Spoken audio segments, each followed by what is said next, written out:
Voilà un texte qu'on vient d'entendre qui est tout sauf gai. Je ne sais pas si vous avez relevé un peu, tout sauf enthousiasmant. On a même de la peine à dire « gloire à toi, ô Dieu » à la fin.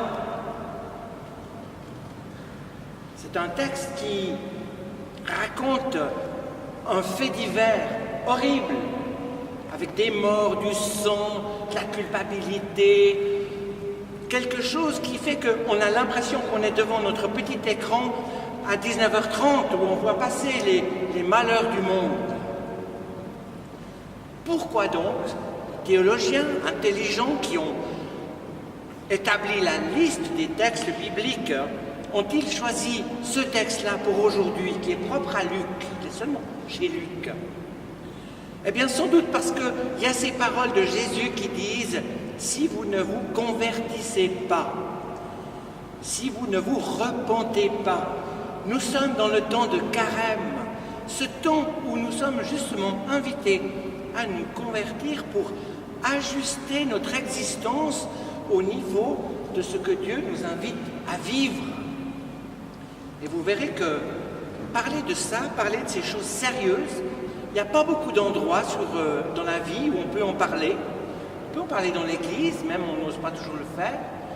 Et c'est important d'en parler parce que ça nous rejoint dans nos propres situations de difficultés, de drames, de troubles, de culpabilité. Ça vaut donc la peine de se lancer dans ce texte un petit moment. Et il commence de manière assez agréable pour nous parce qu'il est dit « À ce moment, survinrent des gens qui rapportèrent un fait divers à Jésus. » Ça veut dire que Jésus, quand il marchait en Palestine, il était accessible à des questions d'actualité. Comme aujourd'hui, Jésus vivant reste accessible à des questions d'actualité. On pourrait dire, pourquoi ces Mozambicains sont-ils morts à cause du cyclone et de l'inondation? On pourrait dire, pourquoi 3000 personnes sont mortes dans les tours de Manhattan, voici bientôt 20 ans, étaient-elles plus coupables que d'autres? Pourquoi ces gens qui étaient dans ces deux avions qui se sont écrasés sont-ils morts? Étaient-ils plus coupables que d'autres? C'est de vraies questions. On se rend compte d'ailleurs qu'en nous-mêmes, on échappe de peu à quelque chose qui aurait pu arriver. Jésus écoute nos questions d'actualité. Premier point.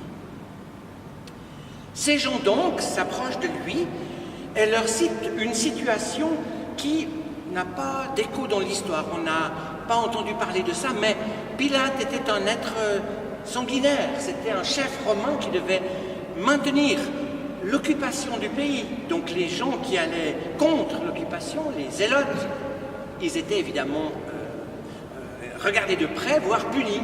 Et même là, pendant le culte, hyper grave, mis à mort sans mêler avec celui des victimes. On est là dans une situation très difficile parce que les gens se disaient, mais ont-ils plus péché que d'autres? Comme nous d'ailleurs, quelquefois, quand il nous arrive des ennuis, on se dit, est-ce qu'on a fait quelque chose de faux? Qu'est-ce que j'ai fait au bon Dieu, la fameuse formule, pour mériter ça? À l'inverse, pourquoi est-ce que Dieu n'est pas intervenu? C'est la même idée. À cette question, Jésus répond, non. Non, il n'était pas plus grand pécheur, mais, je vous le dis, si vous ne vous convertissez pas, vous périrez tous de même. En disant non, Jésus refuse d'entrer dans l'analyse des causes des problèmes. Il prend les problèmes, le mal, comme il est, et nous invite à voir ce que nous pouvons en faire vers l'avant. Le jour de la guérison de l'aveugle-né, on dit à Jésus, est-ce que c'est lui ou ses parents qui ont péché? Et Jésus dit, ni lui, ni ses parents, mais afin que l'œuvre de Dieu soit manifestée. On voit donc que Jésus ne s'intéresse pas à ce qui a précédé. Il s'intéresse à ce qu'on peut faire avec ce qui est là et qui est difficile. Très important ça, parce que ça modifie notre rapport à la vie. On passe beaucoup de temps à regarder derrière ce qu'on avait fait faux, et puis on ne peut pas y retourner. il y a dorénavant, il y a ce mot-là, mais il n'y a pas dorénarrière. Je ne sais pas si vous aviez remarqué. On ne peut pas, quand c'est fait, c'est fait. Par contre, qu'est-ce qu'on peut en faire sur l'avant? Et c'est là, cette parole de Jésus qui est assez dure, mais qui est très belle, vous allez le voir, que j'ai déjà dite. Si vous ne vous convertissez pas, vous périrez tous de même. Convertir. Voilà le mot, évidemment, central de ce passage, comme du temps de carême. Convertir, dans le cas particulier en grec, c'est un mot que vous connaissez peut-être, métanoïa, la conversion, métanoïté, convertissez-vous. Changez votre manière de penser. Noia, nous, en grec, c'est la manière de penser, la manière de voir le monde. Modifiez dans votre cervelle votre manière de voir les problèmes. Métanoïté. On connaît peu ce mot « nous » en français parce que c'est un mot grec. On le connaît en médecine, la noèse, la noétique, la science de la pensée. Mais on le connaît dans un mot qui n'est pas un mot agréable, qui désigne une réalité hautement problématique. C'est le mot paranoïa. Paranoïa, métanoïa. Le Christ veut nous faire sortir de nos paranoïas, de nos histoires qui nous démontent, quelquefois même d'un diagnostic qu'on peut avoir, ou simplement des terreurs. Il veut nous délivrer de ces paranoïas par une métanoïa, par un changement de manière de voir les choses vers l'avant. Ça se passe dans la tête parce que beaucoup de nos comportements commencent dans nos têtes. Mais, et il y a un autre mot pour conversion en grec, c'est le mot épistréphos, qui veut dire se tourner simplement. Ce qui se passe dans la tête descend dans le corps et nous fait prendre une direction différente. Voilà le sens de épistréphène, épistréphos, se convertir. Chez les Hébreux, c'est chouv, revenir de ses mauvaises actions. Revenez à moi. On a dit au début du culte, dit Dieu, c'est chouv, revenez. Toujours rire d'ailleurs, ça vaut la peine de le dire ici, que notre hôpital cantonal s'appelle le CHUV. Il y a plein de gens, quand ils sont malades au CHUV, qui opèrent une conversion intérieure parce qu'ils se mettent à penser autrement la vie. Vous rigolez, le CHUV, quand on passe avec le métro, on entend ça. Ça peut nous rappeler conversion, métanoïa. Ce disant, Jésus ouvre quelque chose de fort parce qu'il dit, si vous ne vous convertissez pas, on vient de décrire, vous périrez tous de même. Il ne faut pas prendre le mot périr au sens trop matériel parce qu'il n'y a pas besoin de ne pas se convertir pour qu'on périsse tous de même, hein, puisqu'on est mortel.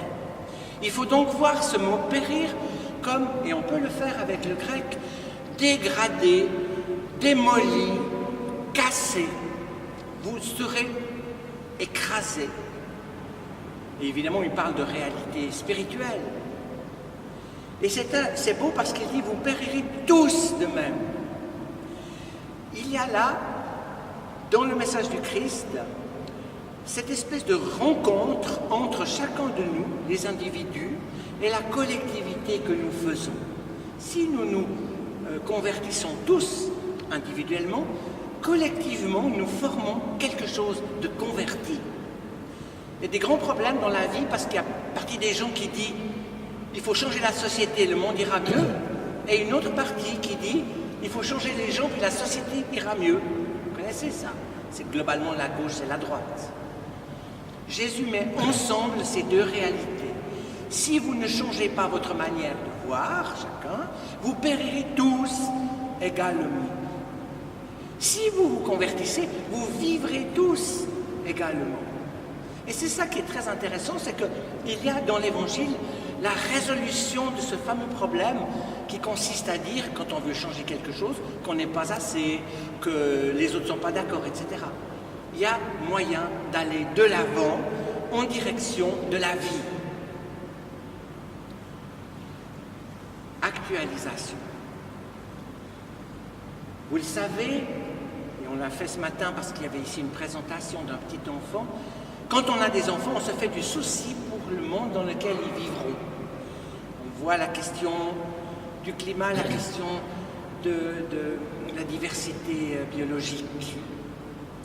On se fait du souci. On a donc un sacré défi. Et on pourrait dire, ces gens qui sont morts dans ce cyclone, ou ces animaux qui s'en vont parce que la diversité s'en va, sont-ils plus coupables que d'autres? La réponse, évidemment que non. Mais si nous ne nous convertissons pas, nous périrons tous également. Les comptes, c'est pas facile à dire ça. Nous serons démolis. Et cette parole du Christ, elle résonne aujourd'hui pleinement. Si nous changeons notre manière de voir la vie, si nous investissons moins sur le paraître, sur la matière, et plus sur l'intériorité, la spiritualité, quelque chose de la vie renaît. Si nous continuons, nous serons démolis. La parole du Christ résonne, prophétique, nécessaire. Il y a maintenant presque plus de gens qui sont climato-sceptiques parce que la science nous montre et nos sens nous montrent des changements importants. Mais il y a beaucoup de gens qui sont climato-je-m'en-fichistes. Ça veut dire qu'ils disent « mangeons et buvons car demain nous mourrons ». Et il y en a d'autres qui sont climato-attentistes. Attendons de voir, peut-être que ce n'est pas ce qu'on dit. Dans cette situation où notre avenir est en jeu, le Christ nous dit « si vous ne changez pas votre manière de voir et de vivre, vous serez démolis tous de même. »